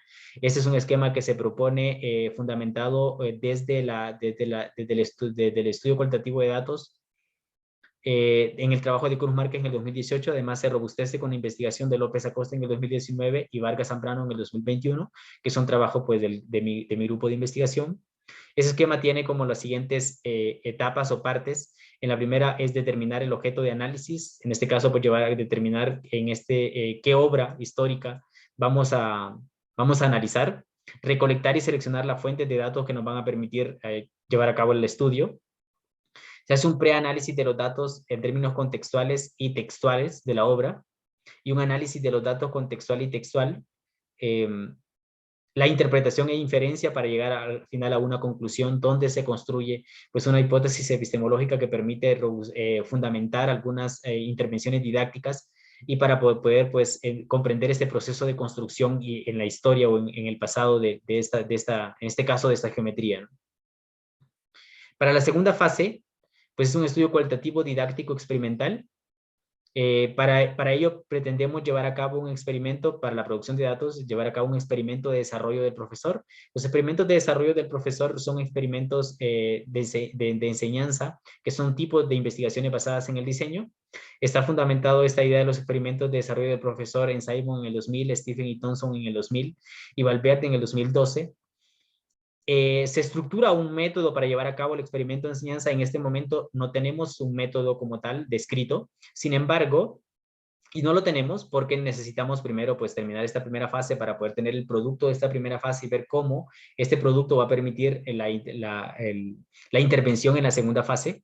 Entonces, hasta el momento tenemos algunas características de estos experimentos, que voy a mencionarles algunas características. El primero es el rol del investigador-profesor, es decir, para estos experimentos de enseñanza, el investigador, en este caso, lleva un rol de profesor también, el que dirige el experimento de desarrollo. También tenemos el rol del investigador-observador, es decir, que existe un observador externo del experimento que está pues observando el experimento, sin embargo, no observa sin lineamientos, es decir, desde antes tiene pues algunos criterios para poder centrar su observación en algunos criterios. Además de eso, se lleva a cabo un análisis continuo y retrospectivo, es decir, que durante el experimento de enseñanza se está analizando constantemente el desarrollo del experimento y se están poniendo en juego ciertas o pequeñas hipótesis respecto de lo que está pasando en el experimento, y al final se hace un análisis retrospectivo de todo el experimento, que es bueno, el centro de la investigación o el fuerte del análisis como tal del experimento, ¿no? La construcción de modelos, que básicamente son explicaciones de la construcción del conocimiento que se dio en los experimentos. Y el registro de datos, que en este caso, pues bueno, estos experimentos contemplan una gran variedad de datos y la naturaleza de los datos pues varía también. Entonces tenemos datos, qué sé yo, de hoja de trabajo, tenemos grabaciones de video, de audio, y bueno, entre otros, ¿no? Entonces, tiene esa característica del registro de las grabaciones de los datos. Para la primera fase, para la fase histórica y la determinación del objeto de análisis, para determinar una obra histórica, Cruz Márquez en el 2018 menciona que es importante tener en cuenta 3 elementos. El primero de ellos es un propósito, el por qué quiero llevar a cabo un estudio histórico epistemológico, ¿no? Entonces, que nosotros contemplamos nuestro primer objetivo, ¿no? El objetivo específico para la primera fase. Además de eso, el segundo elemento es tener un posicionamiento teórico para llevarlo a cabo. Nosotros pues vamos a hacerlo desde la socioepistemología. Y además de eso, llevar a cabo una revisión bibliográfica en la historia para poder pues determinar qué obras pues me pueden interesar, ¿no? Según mi objetivo y según mi posicionamiento teórico. Para llevar a cabo esa revisión bibliográfica en la historia, nosotros pedimos recomendación a 2 matemáticos. ¿Y por qué a 2 matemáticos y por qué a ellos en particular? Bueno, pues los 2 matemáticos son el doctor Efraín Vega Landa, que es un profesor de la UNAM, y el otro es John Alexander Cruz, él es profesor de la Universidad Nacional de Colombia. Y les comento un poquito de historia para comprender por qué matemáticos y por qué ellos. Primero que nada, porque ambos trabajaron desde su tesis de doctorado sobre geometrías no euclidianas. Bueno, en específico, John Alexander analizó la hipótesis de Riemann y Efraín Vega trabajó superficies de curvatura constante, que la esfera es una curvatura constante, el plano también, y por eso estas geometrías pues, son de mucho interés. Y él trabajó también la caracterización de las geometrías no euclidianas en su tesis de doctorado. Además de eso, pues a John Alexander, que él es colombiano, lo conocí en el encuentro de geometría y sus aplicaciones en el 2019. Presentó una conferencia sobre la hipótesis de Riemann, que se supone es la fundamentación matemática de la geometría elíptica, donde la geometría esférica viene siendo un caso particular de ella. Entonces, desde ese momento empezamos a tener comunicación académica, entonces ha orientado un poco la parte matemática de mi trabajo. Y además de eso, a Efraín Vega, pues a través de las lecturas en la revisión biográfica lo conocí académicamente, empezamos a tener una comunicación académica también, y el semestre pasado pues tuve la oportunidad de llevar 2 cursos con él en la Autónoma para sus cursos sobre geometrías no euclidianas como tal. El primero de ellos era una introducción de la geometría avanzada, donde pues se vio la geometría euclidiana, geometría afín, geometría proyectiva, elíptica, geometría hiperbólica, como diferentes tipos de geometría, ¿no? Y además llevé también un seminario que se llama La forma del espacio, una introducción a la geometría y topología de las variedades. Ese seminario, aunque suena así muy rimbombante, básicamente era como un tratamiento intuitivo a estas nuevas geometrías y a las superficies. Entonces analizamos, qué sé yo, geometrías en cambios de dimensiones de 1, 2, 3, e inclusive algunas ideas de la 4ª dimensión. Sin embargo, repito, la idea era que era un seminario muy intuitivo, entonces el tratamiento iba a ser un tratamiento muy intuitivo, entonces pues hemos mantenido pues esa comunicación. Bueno, a raíz de las recomendaciones de estos dos matemáticos, nos llevó a algunas obras matemáticas contemporáneas del siglo XIX, más o menos, siglo XX, algunas obras que podríamos trabajar y podríamos llevar a cabo este estudio histórico. Sin embargo, reconocimos en estas recomendaciones que habían como dos historias de la geometría esférica. Teníamos la historia temprana y la historia contemporánea. Entonces, dado que la historia contemporánea, pues es esta historia que emerge de esta hipótesis de Riemann, donde ya está la fundamentación matemática para poder robustecer y justificar esta matemática, demostrar que esta matemática es válida. Entonces, y empiezan a crearse nuevas obras, nuevos libros de texto o libros matemáticos que empiezan a construir matemática a raíz de esta justificación matemática de Riemann y de Klein. Sin embargo, había una historia temprana, que es una historia mucho antes, donde se empezaron a crear algunos libros, algunas obras sobre geometría esférica o geometrías trabajadas en la esfera. Y entonces nos fuimos, dado que a nosotros nos interesa, pues dónde germina este conocimiento, ¿no? Y qué permite esa germinación. Entonces nos vamos a esa historia temprana donde reconocemos estas que, bueno, hasta el momento se tiene como registro de estas primeras obras, ¿no? La primera obra que se tiene registro que menciona sobre geometría esférica es esa obra que se llama Sobre las esferas giratorias de Autolycus. Y también tenemos un libro de los fenómenos de Euclides que también menciona sobre geometría esférica. Sin embargo, bueno, esto lo mencionan estos dos autores. Estas dos primeras obras que mencionan sobre geometría esférica, trabajan la esfera como un sólido geométrico, resultados asociados, es decir, que sus resultados están más asociados a la geometría 3D que a la geometría esférica como tal, es decir, considerando a la esfera como un sólido geométrico, ¿no? Entonces, eso hizo que pues reorientáramos nuestra búsqueda, en este caso, a otras obras, por ejemplo, la de Teodosio, la esférica de Teodosio, que es alrededor de 200 años antes de Cristo, es la primera exposición sistemática, considerada la primera exposición sistemática de la geometría esférica. La mayoría de sus proposiciones hacen un tratamiento estereométrico de la esfera, es decir, que hacen un tratamiento de la esfera como un objeto 3D, la medida en 3 dimensiones. Y el libro 3 de los elementos de Euclides, pues es considerada como una analogía del libro 3 de los elementos de Euclides, donde hacen un tratamiento del círculo y sus elementos. Entonces, algunos de esos elementos hicieron, pues, bueno, y la última obra que tenemos ahí, que en este caso es la esférica de Menelao, es una analogía del libro 1 de los elementos de Euclides. En este caso, esta geometría sí se trabajó sobre la superficie de la esfera, se consideró la esfera como una superficie, e hicieron un tratamiento del triángulo en la esfera y sus propiedades. Elementos que nos permitieron seleccionar esta como la obra para desarrollar el estudio histórico, la esférica de Menelao. Ahorita explico el por qué. Algunos argumentos que nos permiten apuntar a esta obra, Vargas Zambrano en el 2021 presenta que para poder seleccionar una obra deberíamos de considerar elementos relativos a la investigación, a la pieza matemática y elementos técnicos. Pues relativos a la investigación y a la pieza matemática tenemos que presenta una articulación con la geometría euclidiana esta obra. Además de eso, vinculación con otras disciplinas como la astronomía y la navegación, que fueron como los fundamentos de la emergencia de esta obra. Un contexto de prácticas geométricas previo, la revisión bibliográfica y la investigación de partida, donde nosotros trabajamos, repito, la línea, el ángulo, la lúnula y el triángulo. Entonces, por lo tanto, nos apuntan a esta segunda obra y no a la de Teodosio, que es la anterior, porque en esta trabajan el círculo como tal y sus elementos. Y además de eso, pues el acceso a traducciones en inglés consideradas de la considerada mejor traducción del árabe. Este texto histórico está compuesto por 3 libros. El primero está centrado en la geometría básica del triángulo en la superficie de la esfera. El segundo son demostraciones o hechos geométricos directamente relacionados con la astronomía, y el tercero pues ya es la aplicación y el uso de la trigonometría esférica en problemas astronómicos mucho más avanzados. Algunas traducciones de la geometría esférica. Estos dos autores en el 2015 hacen como una trayectoria histórica respecto de las traducciones de esta obra en particular, de la esférica de Menelao. Entonces tenemos de ella las siguientes. Esas son las fuentes griegas que se supone que son las originales, que no se tiene ningún registro de ningún manuscrito de ellas. La primera traducción árabe antigua se supone que es esta traducción llamada U, que es una traducción siriaca, no se tiene registro de ella tampoco. Sin embargo, algunas otras obras que hacen referencia a ellas y que por esa razón se contempla como una de las primeras traducciones. También tenemos esta traducción que fue a mediados del siglo IX. Se supone que esta traducción, que se denomina Ma, hace referencia a esta traducción U, que no se tiene ningún registro de ella.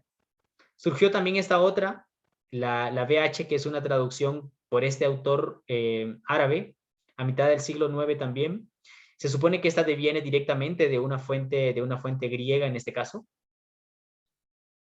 Y como les decía, pues no se tiene traducciones o manuscritos de la U, de la MA y de la BH, ¿no? Tampoco se tiene de esta, sin embargo, bueno, no lo menciono ahí, pero no se tiene tampoco manuscrito de esta. Sin embargo, repito, se hace esta red histórica de traducciones de esta obra en particular, porque algunas otras obras que sí se tienen traducciones, pues hacen referencia a estas, ¿no?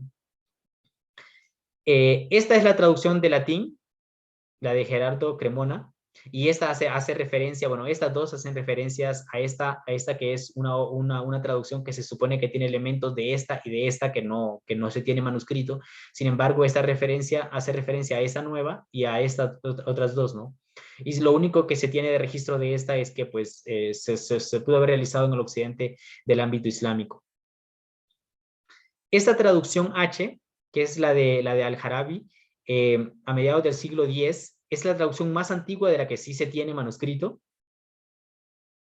Y bueno, tenemos esta otra que se supone que emerge de esta porque entre esta traducción N y esta traducción H no había como comunicación entre ellas, es decir, no se tiene como una relación entre ellas. Sin embargo, pues esta viene siendo una traducción importante y se hizo en este caso en el siglo XI por estos autores árabes. Bueno, aquí tenemos la traducción latina de Gerardo Cremona. Esta es una traducción hebrea. Y esta última, pues, está basada en estas dos, que son la más antigua, que es esta, y la N, que les decía yo, que son como traducciones que vienen como de dos fuentes griegas distintas. Y pues se hizo en 1940 esta traducción, ¿no? Tenemos registro hasta el momento de estas 4 traducciones. Bueno, también tenemos la de latín de Gerardo Cremona. Y de estas 4 tenemos traducciones en inglés. Esta traducción, la traducción N se hizo una primera traducción, no existía hasta el 2015 la traducción en inglés. Sin embargo, una chica estadounidense, su tesis de maestría fue traducir literal la traducción esta que estaba en árabe al inglés, que es distinta a esta. Y tenemos también pues estas otras traducciones que son que esta que es la más antigua también la tenemos traducida, la tenemos en árabe y la tenemos traducción también a inglés, que esta traducción se hizo en el 2017, la hicieron estos autores, y quisiera comentarles un poco cómo es esta traducción, es decir, qué tenemos de esta traducción, ¿no? Esta es como la página en árabe y la página en inglés. Entonces lo que hacen básicamente como literal, ¿no? La traducción literal. Entonces aquí tenemos, por ejemplo, esta es la proposición 2 del libro 1, que básicamente no vamos a analizar qué significa, solo lo coloqué para que ustedes pudieran observar pues, cómo están las traducciones planteadas. Entonces, en este caso tenemos, la proposición que dice que básicamente si tenemos un triángulo, en este caso el triángulo ABC, y es un triángulo, bueno, traducido en nuestro lenguaje actual sería un triángulo isósceles en el caso de que el lado AB con el lado BC son iguales, por lo tanto, entonces el ángulo ACB y el ángulo BAC van a ser congruentes, ¿no? Entonces, básicamente lo que está haciendo es demostrando este teorema en los triángulos esféricos. Entonces, más o menos es la traducción que tenemos, que es una de las traducciones, esta es la traducción más antigua que se tiene, que es la de Al-Jarabi, y tenemos la traducción al inglés de la traducción más antigua. Y se supone la mejor traducción del libro que tenemos hasta el momento, ¿no? Bueno, eso es lo que tenemos hasta el momento respecto de la obra. Como una reflexión final, pues reconocemos que la problemática de la revisión bibliográfica nos han ido delimitando y justificando nuestro objeto de estudio. En consecuencia, reconocemos que el papel de estas geometrías, pues al atender esas problemáticas que enfrenta la geometría escolar, requiere ser orientada por y desde la investigación, por lo que consideramos que este proyecto pues, puede presentar un aporte crucial para la comprensión de la naturaleza de estas geometrías, la comprensión de procesos de construcción del conocimiento del profesor, y además de eso, las percepciones que puede tener este profesor respecto de la geometría esférica, la geometría euclidiana y la geometría escolar. Estas son las referencias bibliográficas utilizadas en la presentación.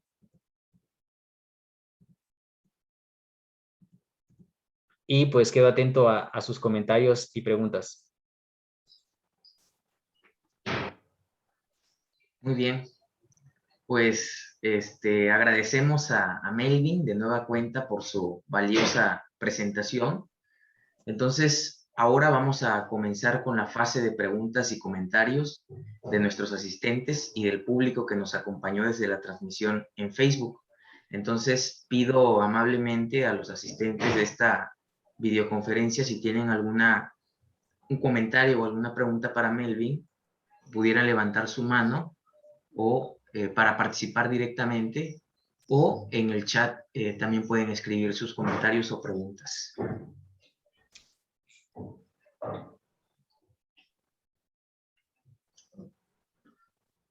Entonces, damos un breve tiempo para terminar de reflexionar y puedan formular sus preguntas.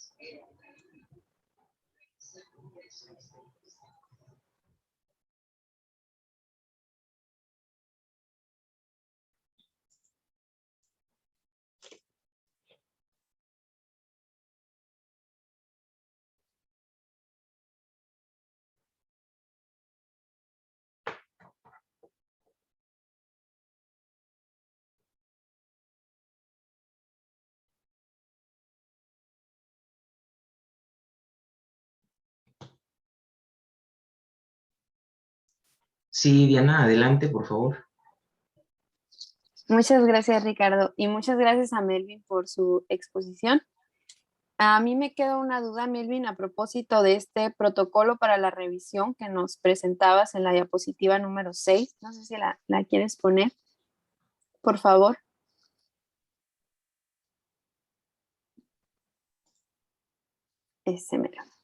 Me quedaba duda, Melvin, por ejemplo, entiendo que el protocolo que propone Grant y Bot en 2009 son estas etapas de búsqueda, evaluación, lectura, pero me queda duda, por ejemplo, si dentro de ese protocolo está lo del propósito de la revisión, palabras claves, fuentes de datos, los criterios de inclusión, o esos son ya propuestas, por ejemplo, que tú das para esa etapa de la revisión. Sí, gracias, Diana. Bien, estos autores caracterizan los procesos genéricos como por ejemplo el de búsqueda, lo que tú mencionabas, ¿no? Evaluación, selección y organización de las fuentes. En este caso, sí tiene mucho que ver, bueno, y ellos sí plantean también esta idea del propósito para llevar a cabo una revisión bibliográfica, porque ellos lo que están buscando es tipificar las revisiones bibliográficas como tal. Una revisión bibliográfica se podría considerar una investigación por sí misma. Entonces, depende de la profundidad con la que se desarrolle, se lleva a cabo la búsqueda y el análisis de los datos como tal, ¿no? Entonces, sí mencionan algunos elementos importantes, como por ejemplo la fuente de la búsqueda de los datos, esos criterios de inclusión, de hecho tienen criterios de exclusión también. Sin embargo, yo consideré algunos elementos que consideraba porque no pretendía, como mencioné al principio, tipificar mi revisión bibliográfica, ni tampoco llevar a cabo una revisión bibliográfica robusta, como una revisión bibliográfica sistematizada, por ejemplo. Entonces, dado que por los tiempos necesitaba hacer una revisión bibliográfica que me permitiera fundamentar mi problema de investigación, y además de eso, pues con los datos necesarios para poder llevar a cabo la investigación como tal, ¿no? Entonces, por eso solo considero algunos elementos importantes. Entonces, pero sin embargo, esos son elementos que ya presentaron ellos. Simplemente el uso que les he dado a esos elementos es distinto. Bueno, claramente ellos no presentan una clasificación por colores, no presentan una clasificación por disciplina, que son cosas que yo fui sacando respecto de los datos y de las fuentes que fui encontrando. Entonces, cuando me di cuenta que tenía una cantidad excesiva de fuentes y que no iba a poder leerlo todo, entonces decidí hacer una clasificación según la información que tenía cada uno y aquello que me aportara más a mi revisión bibliográfica, pues para poder hacer una lectura mucho más profunda, ¿no? Entonces, pues es eso, consideré algunos elementos que ellos presentan para poder llevar a cabo esta revisión bibliográfica y este protocolo como tal. Ok, Melvin, muchas gracias. Fíjate que me fue muy interesante ver este como protocolo, por eso preguntaba si todo estaba ahí para echarle una revisada. Pero sí, me llamó la atención y pues también por el proceso que estamos viviendo nosotros, los chicos de maestría. Muchas gracias, Melvin. Sí, por nada. Gracias, Diana, por tus comentarios y preguntas al expositor. Bueno, en Facebook no tenemos preguntas, sin embargo, el doctor Ricardo Cantoral manda saludos a Melvin. Pregunto a los asistentes si alguien más quisiera hacer algún comentario. Luis Miguel, por favor. Hola a todos, ¿qué tal? Melvin, me dio mucho gusto escucharte nuevamente. Creo que para la fase en la que vas de la investigación de doctorado, nos dejas claro a través de todas esas diapositivas que hay un avance bastante sustancial. Creo yo que la revisión y esa capacidad que tenés de sintetizar, pues, hasta en esquemas lo que has hecho, deja una sensación bien bonita de la revisión que has realizado. Bueno, a mí me surge una duda inicial con relación a lo que hiciste en maestría, que justamente pues tiene relación con lo que ahora has mostrado. Entonces, ¿en qué manera se va a utilizar lo que recabaste? Me refiero más a la parte del análisis histórico epistemológico, para luego,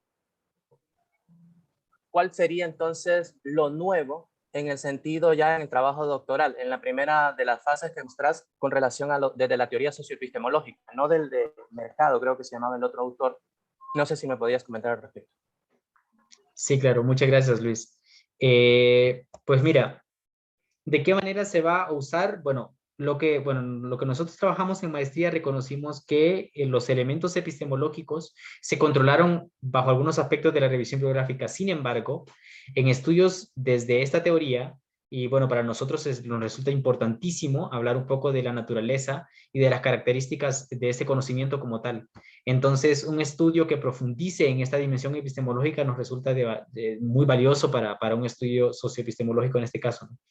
Entonces, ¿qué se va a usar para la historización como tal de la maestría? Yo pensaría que, pues, algunos elementos importantes, como por ejemplo, estas rutas para poder atender una geometría distinta y las consideraciones estas. Sin embargo, el fuerte de los aportes de la investigación de maestría está centrado en justificar un problema de investigación orientado a una población, como en este caso la formación inicial docente, y además de eso, orientado también a la selección, nos permitió también la selección de la obra como tal, y ahí sí tiene una influencia en la parte histórica, dado que, por ejemplo, dado que nosotros ya habíamos trabajado nociones y tenemos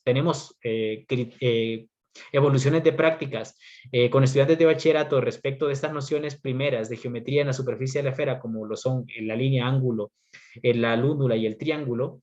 Entonces, esto nos orientó también a la selección de la obra de Menelaos, porque él empieza trabajando el triángulo y claramente del triángulo habla de los ángulos y de los segmentos que componen en este caso el triángulo, los arcos de círculo. Entonces, son elementos que nos permitieron desde la revisión, desde el trabajo de maestría, seleccionar como tal, como un criterio para seleccionar la obra. Ahora, una de las fuertes influencias que también va a tener va a ser en la parte 2, dado que, bueno, en este caso vamos a trabajar con profesores de formación inicial. Sin embargo, las percepciones que el profesor tenga respecto de una nueva geometría como tal van a estar del trabajo de mercado. Nosotros reconocemos que está muy centrado en el estudiante, es decir, cuando un profesor, aunque sea en formación inicial, atiende un conocimiento como este, está pensando en el estudiante o sus argumentos están centrados en el estudiante. Entonces, tener información respecto del proceso que siguieron los estudiantes para poder confrontar estas ideas con los profesores, entonces es valioso para nosotros en este experimento que pensamos llevar a cabo con los estudiantes. Va a tener una influencia fuerte en la parte del diseño de la intervención que vayamos a tener, dado, repito, que tenemos esta información respecto de la construcción de los estudiantes. Entonces tenemos información para llevarle al profesor respecto de qué siguieron los estudiantes, ¿no? O qué pasó con los estudiantes al momento de interactuar con una geometría distinta como esta. Entonces, no sé si respondo a tu pregunta, Luis, pero esa es como mi idea. Bien, no, yo creo que sí. Y bueno, me quedan dos reacciones. Una tiene que ver con, dentro de tus diapositivas mencionabas acerca de los que están a favor o en contra de, no sé si es acerca de la enseñanza de la geometría esférica en las carreras de formación de profesores de matemáticas. Bueno, y en ese sentido, no sé qué papel jugaría esto en tu investigación con relación a si lo que queremos probar es que la importancia de incluir en los planes de estudios asignaturas de este tipo coadyuva a la formación de los profesores, o desde qué mirada lo estás decidiendo incluir en tu revisión. Eso por un lado. Y lo otro tiene que ver con si al momento de realizar algún diseño o estar en contacto con los profesores de matemáticas en formación, ¿qué implicaciones tendría el hecho de que ellos, por ejemplo, no tengan dentro de su plan de estudios contempladas asignaturas como geometría esférica o el caso de lo que trabaja Max, que tiene que ver con topología, que como vos sabés, en nuestra carrera de matemáticas de la Universidad Pedagógica de Honduras, por ejemplo, no contemplamos ninguno de los dos espacios antes mencionados? Va. Mira, este primero es importante porque, bueno, cualquiera pensaría que es una confrontación de ideas entre diferentes personajes. Algunos dicen, estoy a favor de que se incorporen las geometrías nucleanas en la formación de profesores, y otros dicen que no. Entonces, la primera pregunta es sobre las geometrías nucleanas de manera general, ¿no? Los argumentos tanto en contra como a favor. Sin embargo, estamos hablando de que son los mismos autores. Es decir, los mismos autores que están buscando justificar la incorporación de las geometrías nucleanas en la formación de profesores. Entonces ellos empiezan a investigar respecto de qué se antepone a esta incorporación de las geometrías nucleanas en los profesores. Entonces es un diálogo entre grupos de investigadores que están intentando justificar la incorporación de las geometrías nucleanas en la formación de profesores, donde ellos mismos presentan estos argumentos que consideran se anteponen a esa incorporación, y cómo ellos dan solución a esos argumentos, presentando otros argumentos que pues favorecen o que justifican el por qué se deberían de contemplar en la formación de profesores.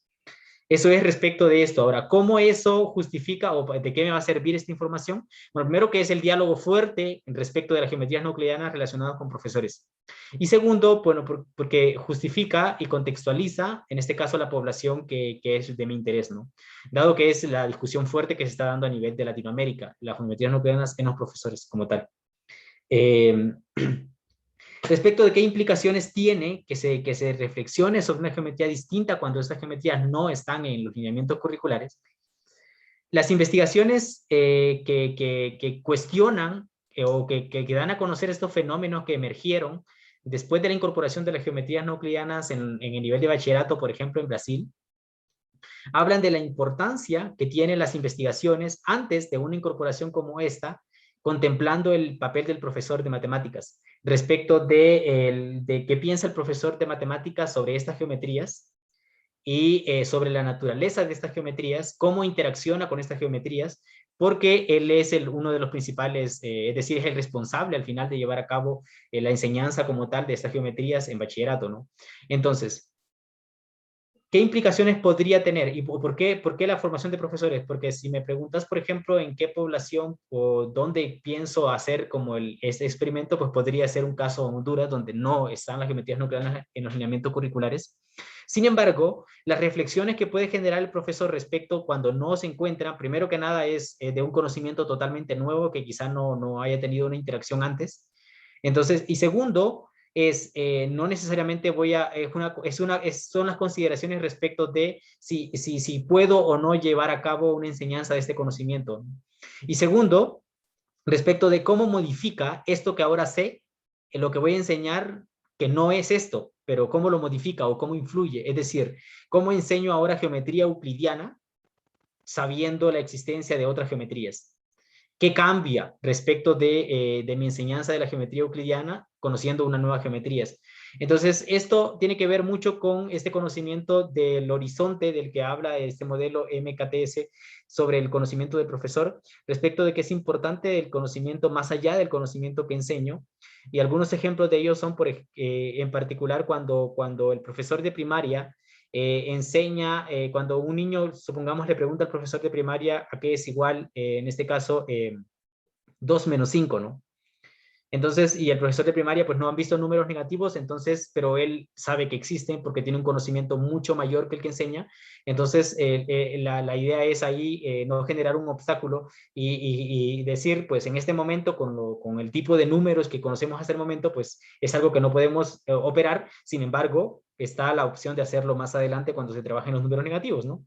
Pasa lo mismo también cuando vemos, por ejemplo, una respuesta de una raíz negativa de una ecuación cuadrática. Entonces, en los números reales, pues esto no tendría una respuesta, sin embargo, en los complejos eso sería una respuesta.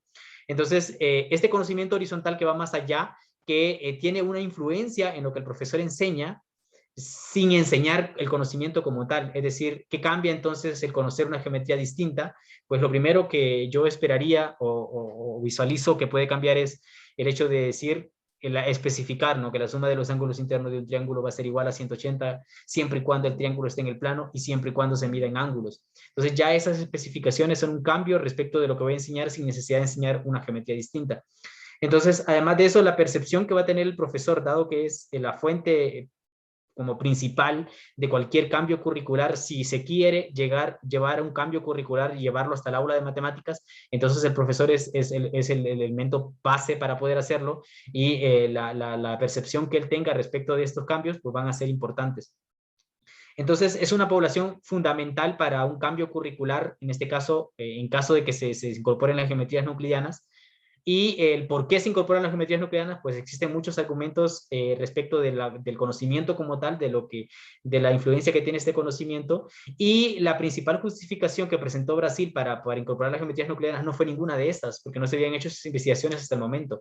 Fue el estudiante de bachillerato necesita tener un conocimiento mayor sobre geometría para tratar con el espacio, dado que las disciplinas nuevas que se están creando, como por ejemplo la astrofísica, la geofísica, algunas combinaciones de disciplinas, necesitan que el estudiante interactúe con el espacio de una manera distinta al espacio local.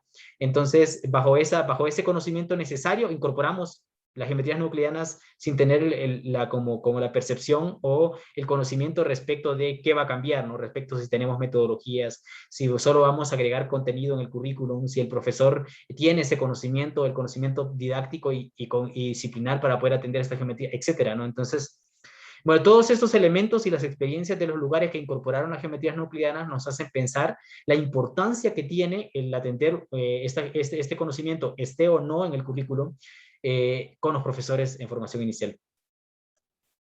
Muchas gracias, Melvin. Bueno, solo para finalizar mi intervención, yo creo que mi percepción es que si se incluyeran o no este tipo de asignaturas en planes de estudio, obedece más al hecho de que un profe de matemáticas también lleva cursos de sociología, llevamos cursos de filosofía, llevamos cursos de estructuras algebraicas, no precisamente porque en el mercado laboral vayamos a impartir este tipo de conocimientos o de contenidos, sino más bien porque necesitamos un profesor robustecido integralmente en las diferentes áreas del saber.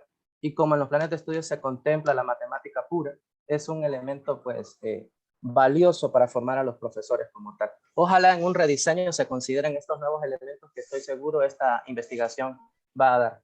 Y bueno, ya para cerrar, comentarte que siempre me gusta mucho leer lo que haces, porque creo yo que cuando uno está haciendo una investigación, uno de los principales momentos donde llega que no sabe qué hacer es cuando llega la parte metodológica, ¿no? Es decir, aunque exista una base teórica como los diferentes enfoques o teorías que existan, hay algunas que no dejan claro cómo va a ser ese proceso a seguir para llevar a cabo la recogida de datos o la producción de datos y todo ese tipo de cosas.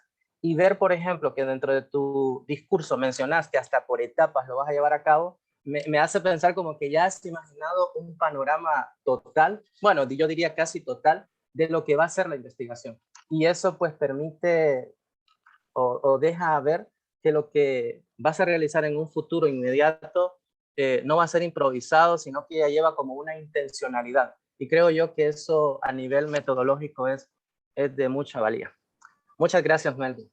Saludos desde Honduras. Muchas gracias, Luis. Muchas gracias. Muchas gracias a Luis por las preguntas a nuestro ponente.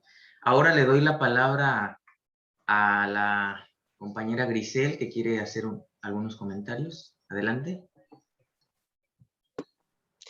Bueno, primero buenos días a todos y muchas gracias, Melvin, por tu presentación. Muy buena, la verdad, me pareció muy interesante todo lo que nos mencionas. Tengo una duda sobre la diapositiva anterior, no sé si la puedes regresar a la anterior, creo que es la anterior, la de protocolos. Nada más es porque no me quedó claro y la verdad también se me hizo muy interesante y agradezco bastante que lo dejaras claro todo el proceso que hiciste para la revisión bibliográfica, porque como menciona el compañero anterior, pues no es muy claro esos temas cuando estamos leyendo sobre investigación. Entonces, me quedó la duda, ¿a qué te refieres cuando hablas sobre mapas conceptuales? O sea, ¿qué es lo que haces con esos mapas conceptuales o a qué van dirigidos? Porque no sé, me imaginé como diferentes formas, de acuerdo a lo que encuentras, de que puedes hacer un mapa conceptual, pero no quisiera saber cómo es o a qué te refieres con mapa conceptual en este proceso, bueno, en este protocolo. Sí, bueno, sí, gracias, gracias a Mayrani. Mira, bueno, fui un poco explícito, sin embargo, no fui tanto en esa parte, porque ya es como una estrategia personal. Es decir, lo que pasa es que cuando estoy organizando después de hacer una lectura individual de cada uno de los documentos, es como una estrategia personal, empiezo pues a colocar como el tema principal, ¿no? Que, entonces, por ejemplo, en la parte de Latinoamérica tenía geometrías no euclidianas y el profesor de matemáticas, listo. Entonces, coloco como el tema principal y luego, según cada artículo que he leído, voy sacando la información más importante y voy sacando algunas categorías de información. Es decir, por ejemplo, ok, este me está justificando el por qué es importante las geometrías no euclidianas en la formación de profesores. Entonces necesito una categoría que me hable sobre las justificaciones de por qué es importante. Entonces hago una categoría sobre eso. Y todas las demás fuentes que me hablan sobre eso, pues lo voy agrupando en esta otra categoría, ¿no? Y así van saliendo más ramificaciones de información. Estos mapas conceptuales me sirven para organizar a grandes rasgos la información y para poder finalmente decir, ok, sobre este tema en particular, tengo esta y esta categoría que me van a hacer básicamente mis apartados de la revisión bibliográfica.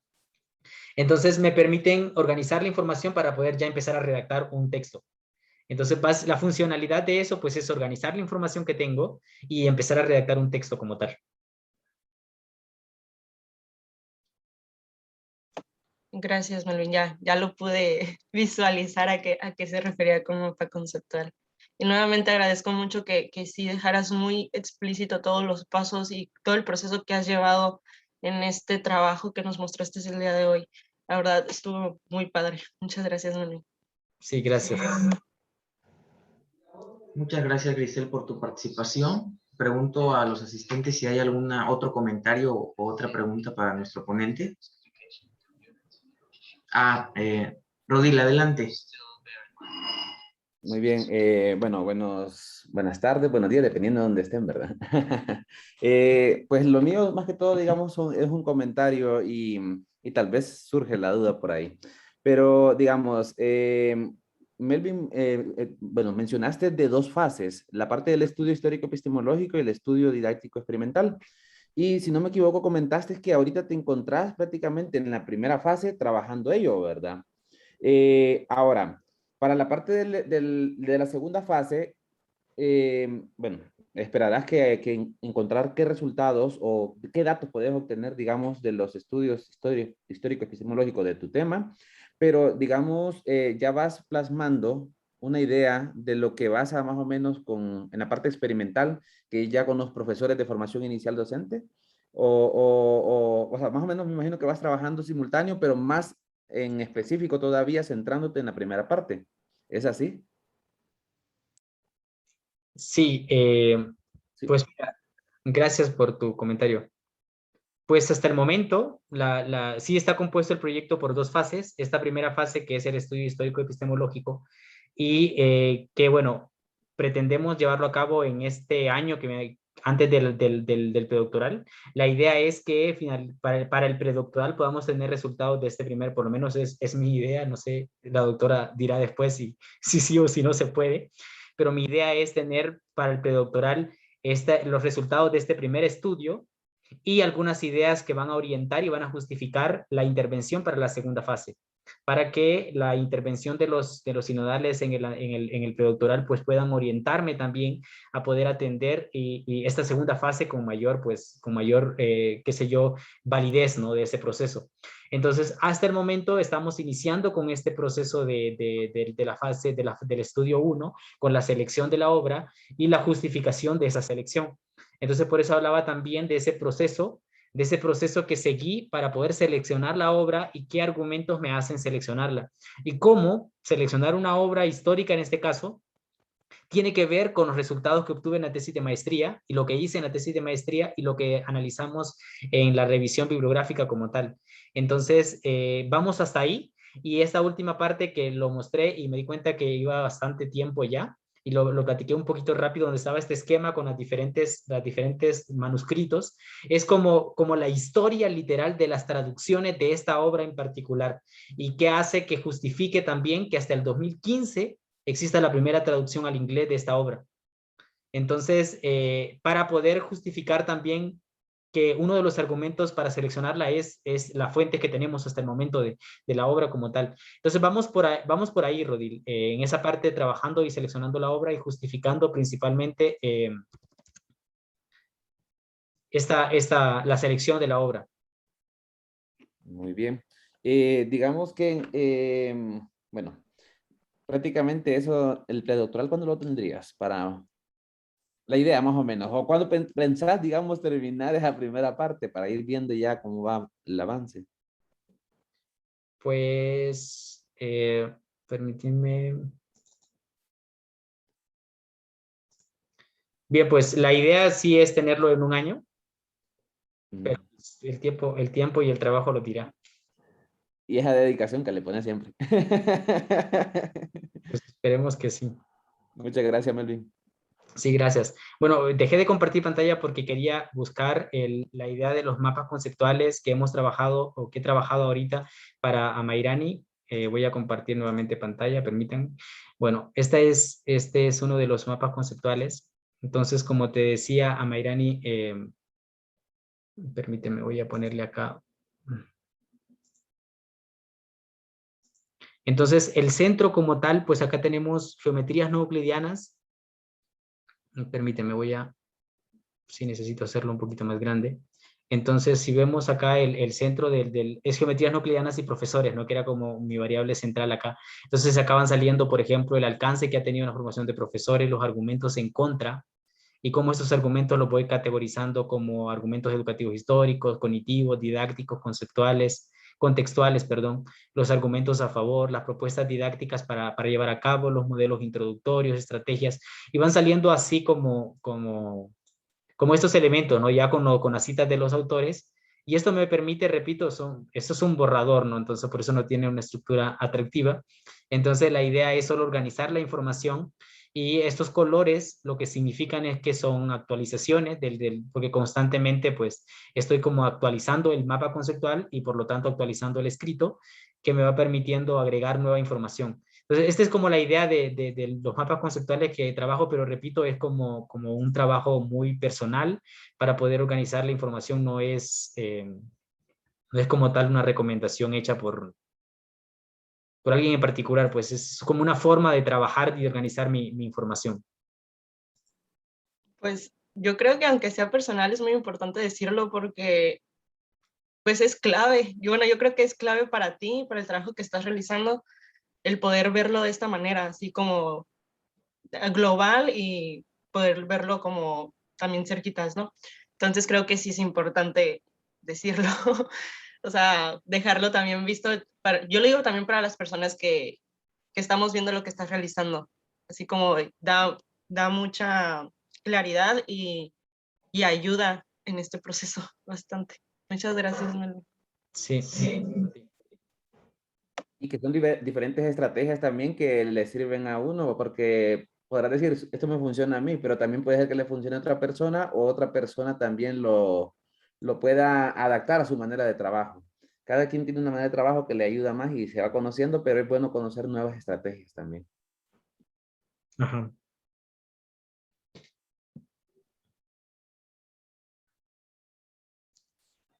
Muy bien, pues muchas gracias por sus intervenciones muy valiosas. ¿Alguien más de nuestros participantes quisiera hacer algún comentario o pregunta a Melvin?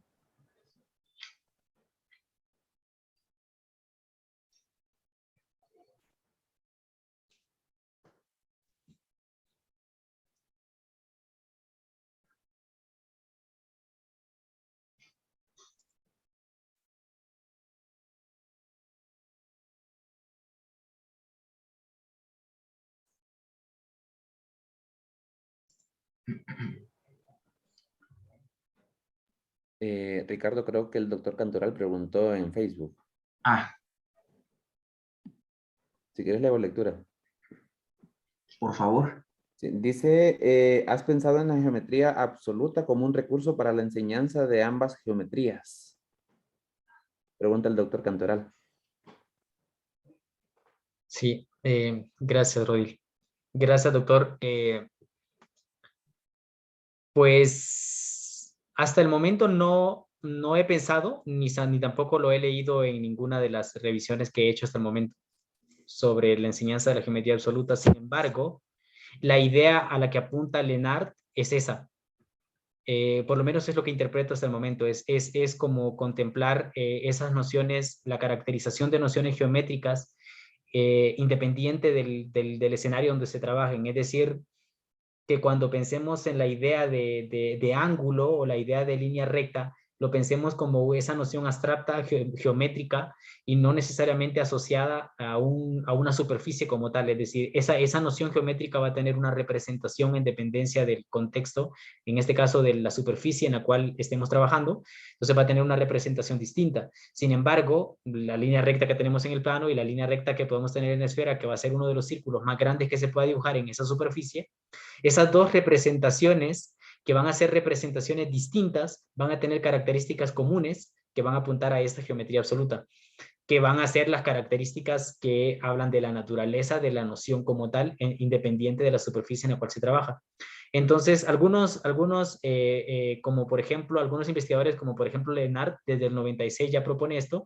Sin embargo, pues de manera inicial se está pensando en reflexionar, aunque sea de manera exploratoria, esas nuevas geometrías, y ya pues yo creo que el tiempo irá justificando y argumentando un tratamiento mucho más estructural, diría yo, como en este caso apuntarle a la geometría absoluta como una estrategia para poder atender la geometría en la escuela como tal, ¿no? Y poder incorporar de esa forma un conocimiento distinto al conocimiento euclidiano o mantener pero pues que sea, pues robustecer esa geometría escolar como tal.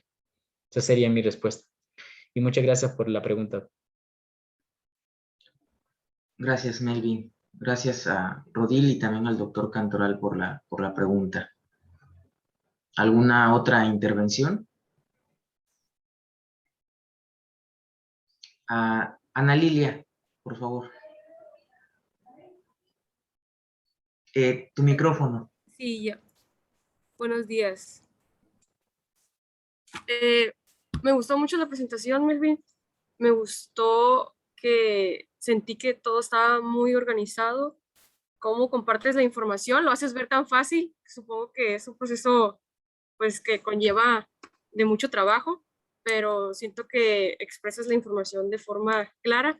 Y quería hacer una pregunta acerca igual de la parte de la revisión bibliográfica. Ya ves que mencionabas 3 momentos.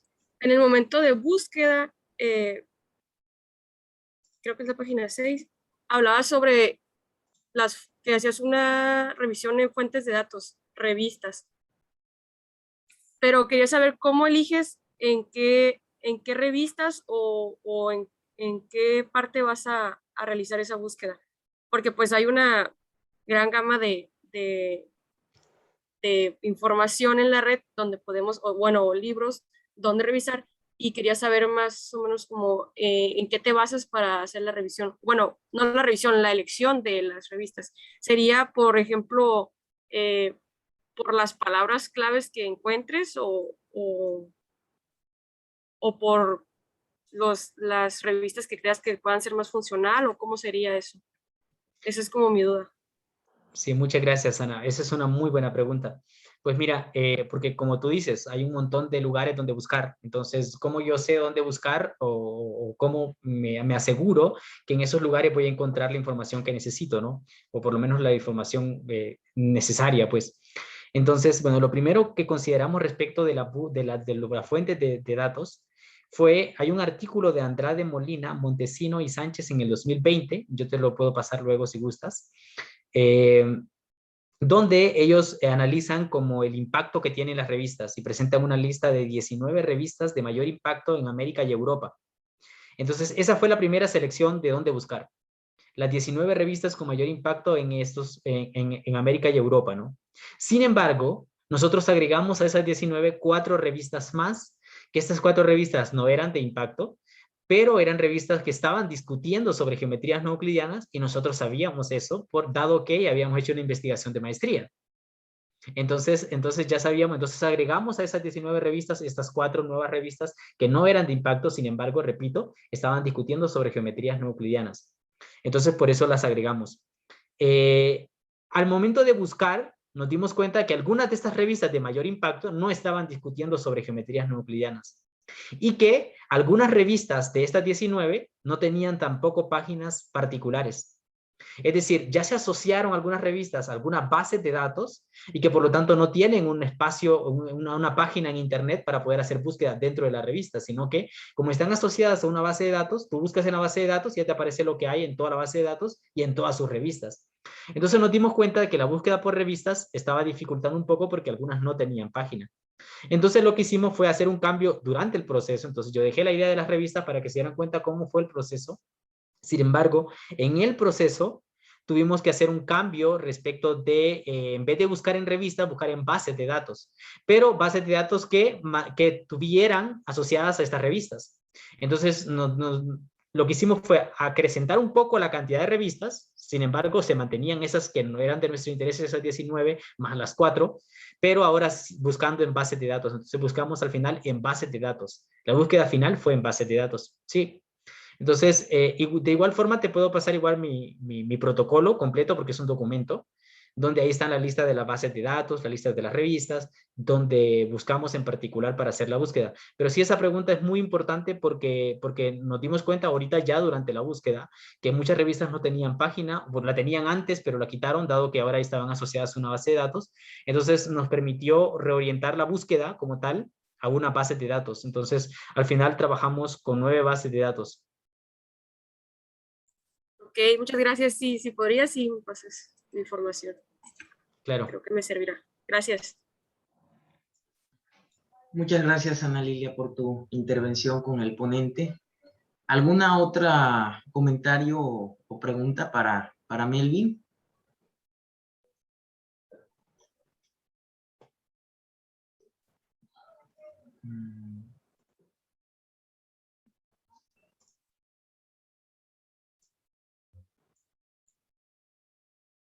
Muy bien.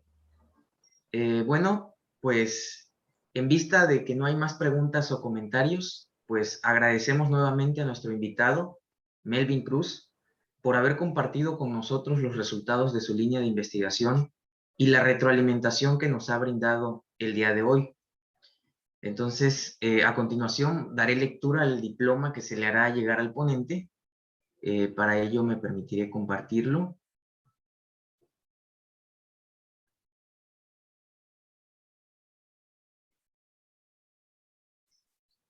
Sí se logra apreciar, ¿verdad? Sí, Ricardo. Gracias. Bueno, lo procedo a leerlo.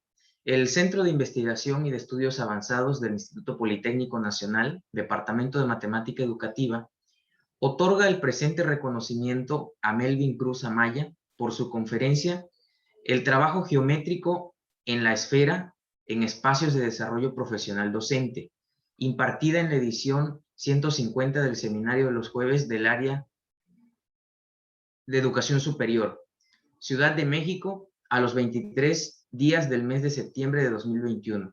Firma la doctora Rosa María Farfán, coordinadora del Seminario de los Jueves del Área de Educación Superior, del Departamento de Matemática Educativa.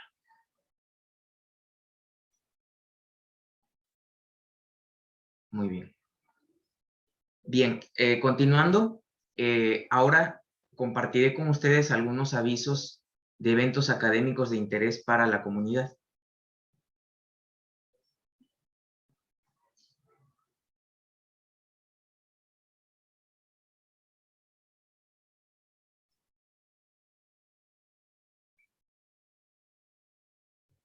Muy bien, como saben, a lo largo de esta semana se está llevando a cabo el 12º Encuentro Internacional sobre la Enseñanza del Cálculo, Ciencias y Matemáticas. Entonces se extiende la invitación para la conferencia magistral impartida por el doctor David Bressot, que se llevará a cabo el día de mañana, 24 de septiembre, a partir de las 11 de la mañana.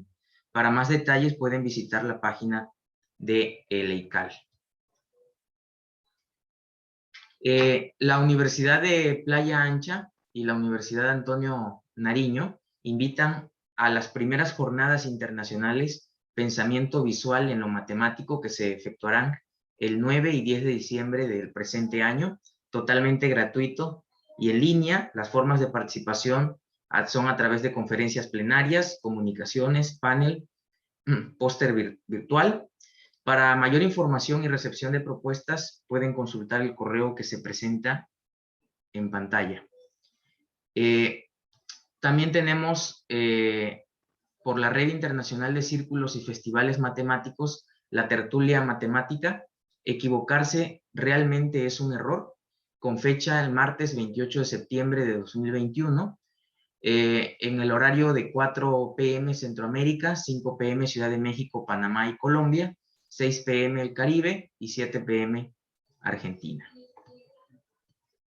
Bueno, y solamente para comentar y recordarles a nuestros participantes que si ustedes desean hacernos llegar algún aviso de algún evento de interés para la comunidad, pueden enviarlo al correo seminaes@sinvestab.mx.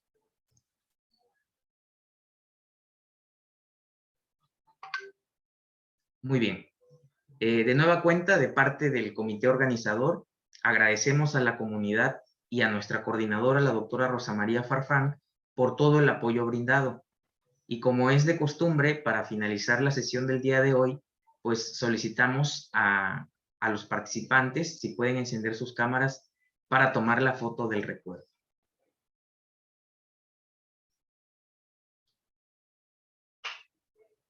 Si me apoya alguien. Ok, va. De acuerdo, muy bien. Sí, nomás vamos para un ratito para ver si prenden más personas su camarita. Claro.